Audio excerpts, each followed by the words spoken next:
What's going on, YouTube? So this week we're actually going to be looking at our Sunday only GPP Draftkings lineup. So last week we actually did pretty decent. We had some solid plays go off in our Sunday lineup. Basically, both of our slates did really well Thursday through Sunday and Sunday. I think we hit about 120, just shy of 120 on I believe that was the Sunday only. The Thursday through Sunday, we actually hit really nice. I think we hit around 156. So everyone that played that lineup should have cashed. So if you did, leave a comment in the comment section. I'd like to know what everyone won. Uh, and that was 156 or 159. That was with Melvin Gordon only getting zero point 0.5 points. Unfortunately, he went out early with an injury, which did kill a lot of my lineups. But luckily, we went off and had a pretty good week. Travis Kelce went off for 18 points. Tyreek Hill went off for 23 points. Taylor Gabriel, 17. Mitchell for New England went off for 14. Patriots for 8. Delaney Walker didn't do as well as I hoped.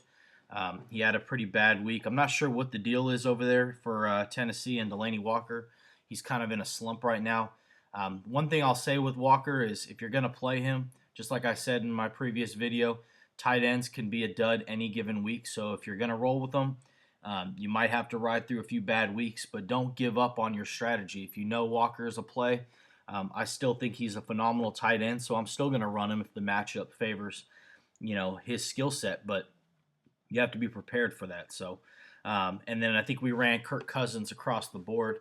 He had a decent week, not the best QB I ran this week, but still pretty successful. So let's jump right into it. What we're going to do is we're going to start off with QB, and we're going with the top stud QB of the week, which is Matt Ryan. Now, he is playing San Francisco. My team, they're in shambles right now, so I expect him to pick it apart. The defense is not playing phenomenal right now. Matt Ryan's offense, one of the best in the NFL right now. Even if Julio is sidelined like he was this past week, he has plenty of other weapons. I mean, I think they were without Sanu and without Julio Jones, and they still had a phenomenal game. So he put up 3x's value at 21.5 points this week. He's averaging over 20 points per week, which is great. I think for the season, he's 23.3, so that's pretty solid. Against the Rams, who have a better defense right now than San Francisco, I will say that for a fact. He threw 3 touchdowns, 0 interceptions for 237 yards, completed 18 for 28. So that's really good, pretty decent outing. I wouldn't say great outing. But I think this week against San Francisco, he's going to have a huge, huge game. So we're definitely locking in Matt Ryan at QB. There are a few other quarterbacks. I'll just kind of touch on them real quick. I really like Ben Roethlisberger against Cincinnati this week. I think Mariota against Kansas City is a sneaky play.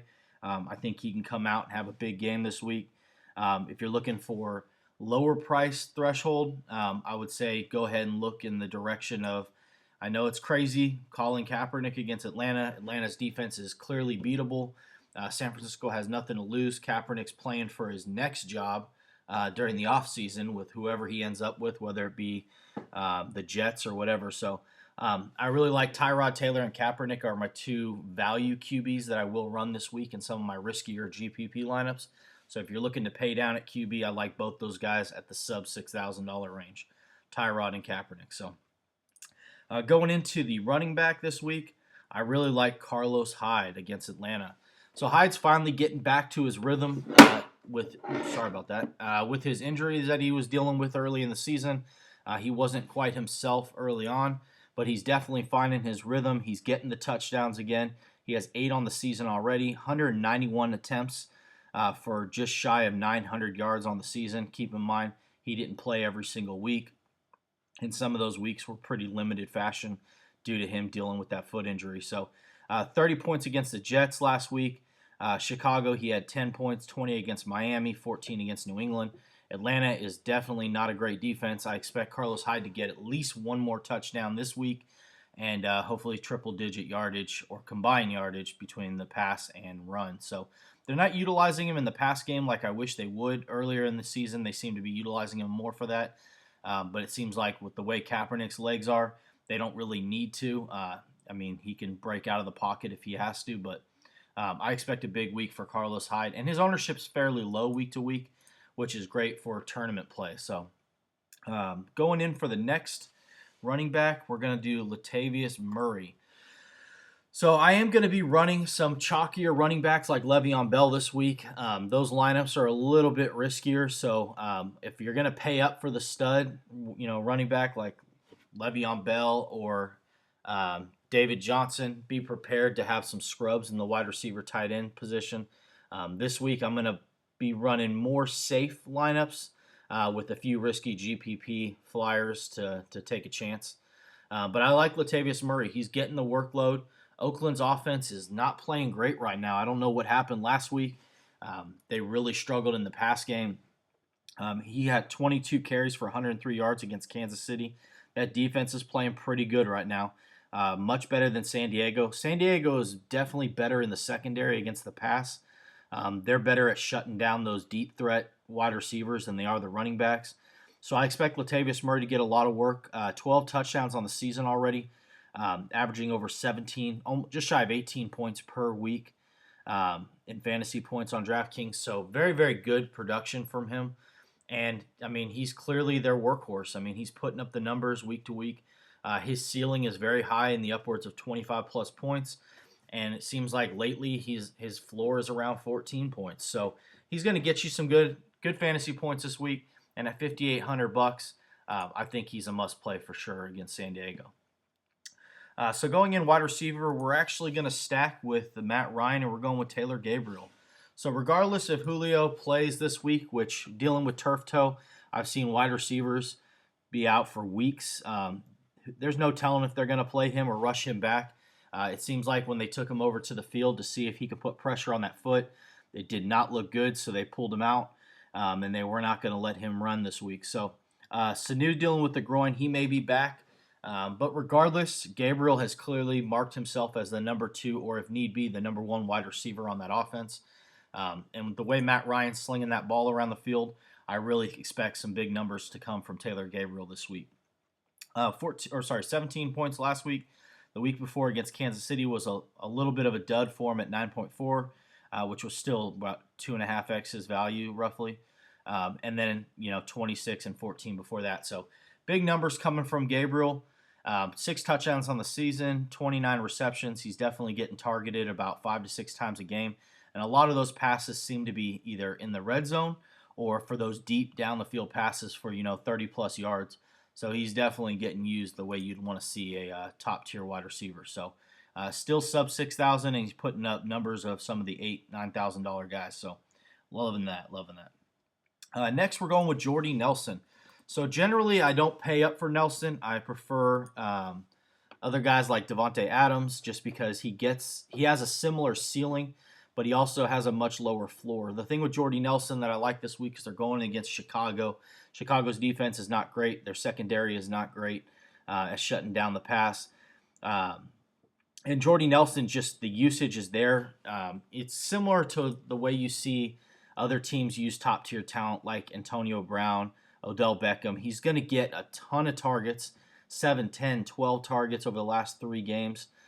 So the usage is there. It's just a matter of him grabbing a couple of those for some big plays or a touchdown, and he easily reaches value. Over the last 3 weeks, he's got over 60 fantasy points. I mean, what more can you ask for? That's phenomenal numbers. It's an average of 20 points per week. Yeah, absolutely. Jordy Nelson is a must-play. Green Bay uses him almost every single offensive drive. He's getting at least 2 targets, it seems like, or I should say at least 1 target per drive. And he's definitely getting touchdowns, 12 touchdowns on the season. I think he's one of the top 5 in touchdown receptions this year for wide receivers. So Jordy Nelson must play for me. Next at wide receiver, we are going with Adam Thielen. So he was one of my studs last week. His ownership was fairly low. I think he was around 3% ownership against Jacksonville. I'm not sure why people aren't on him. I'm sure that's going to change in the coming weeks, or maybe even this week his ownership might spike. But it seemed like it took a couple weeks of Taylor Gabriel going off before people started getting up into that 10 to 15% ownership range. So Thielen, I'm hoping, will stay sub 10%, which is great for tournaments. He is the number 1 wide receiver over there in Minnesota right now. 3 touchdowns, not as many as I'd like to see out of him, but I mean 5, 6, or 5, 9, 11, and 5 targets over the last 4 games. Triple digits last week against Jacksonville. Jacksonville's defense is slightly underrated against the pass. I think they're a little bit better than people give them credit for. Dallas, I mean, nearly 100 yards receiving on that one. So I mean, he definitely has the 20-plus point potential upside any given week, and against Indy's defense, I think this might be the week to do it. So Adam Thielen is a must-play for me at wide receiver. Now we are going to pay up a little bit for Zach Ertz at tight end. Now I generally like to keep it cheap for tight ends, but the way Philly's utilizing him and the way their running back situation is in shambles right now, their wide receivers aren't producing the way they should. They're really leaning on Ertz, and Ertz is proving to be a consistent option for that offense. Looking at last week against Washington, they have a pretty decent defense, I'm not going to lie, and 10 receptions on 13 targets for 112 yards. That's better than some of these elite wide receivers in the league right now. I mean, that's nearly 100% of his targets were caught for receptions, and I mean, well over 100-plus yards. So 24 points, 22 points, 6 points, which was a little strange, and then 15 points. So I think he's good for any given week. He's good for 3x his value with the upside of going 5x. So at $4,900 this week, Zach Ertz is my definite must-play for tight end. And then the other tight end that I'm really big on this week is Travis Kelce. Again, I played him and Tyreek Hill in a stack last week. If you played my Thursday through Sunday, you would have cashed, I'm sure of it. So hopefully some of you guys took a gamble with my lineups and made some good money. But Travis Kelce and Hill both went off last week. I think this week they're going to repeat that against Tennessee. Definitely, Travis Kelce is a favorite offensive target favorite target on that offense.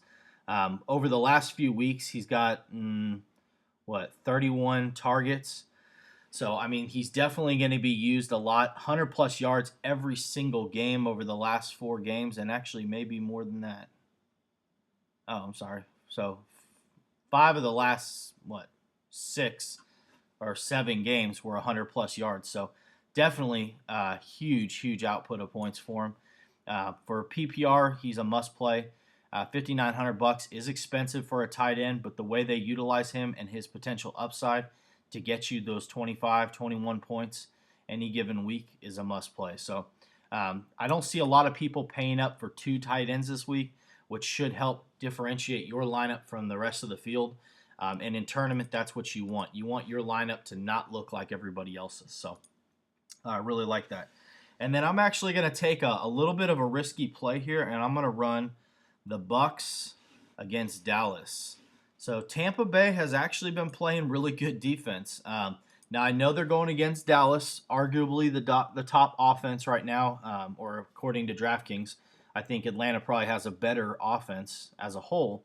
But I just don't see Dallas doing as well against Tampa Bay. It seems like when teams underestimate the Bucs, I mean, they show up. They shut down Seattle, which, I mean, I think Seattle's playing really good football.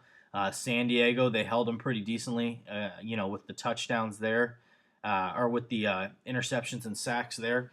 And they're averaging, 2-3 interceptions a game, a couple sacks a game. They have the potential upside of getting you that pick 6. And at $2,500, realistically, we're looking for maybe 7 or 8 points, and that's a solid outing for a defense. And they have that 19-point ceiling against Seattle. I mean, not that they're going to repeat that against Dallas. I think Dallas is going to have some weapons that they're going to contend with Zeke and Dez Bryant and those guys. But I still think the Bucs are playing really good football. Offense is keeping a good rhythm, and their defense is showing up as well. So definite must play for me this week, and kind of a sleeper I'm hoping is Tampa Bay Buccaneers at defense. So that's going to be my lineup for the week. We got Matt Ryan, Carlos Hyde, Latavius Murray, Taylor Gabriel, Jordy Nelson, Adam Thielen, Zach Ertz, Travis Kelce, and we've got Tampa Bay Buccaneers. So appreciate you guys watching my video. If you like my video, smash that like button, comment, subscribe, and I will be posting another video here probably Thursday for my, take that back. I'll be posting another video today for my Thursday through Sunday slate. So stay tuned for that one as well. It'll be a separate video. So yeah, appreciate your guys' support. Like I said, comment, subscribe, smash that like button, and I'll check you guys later.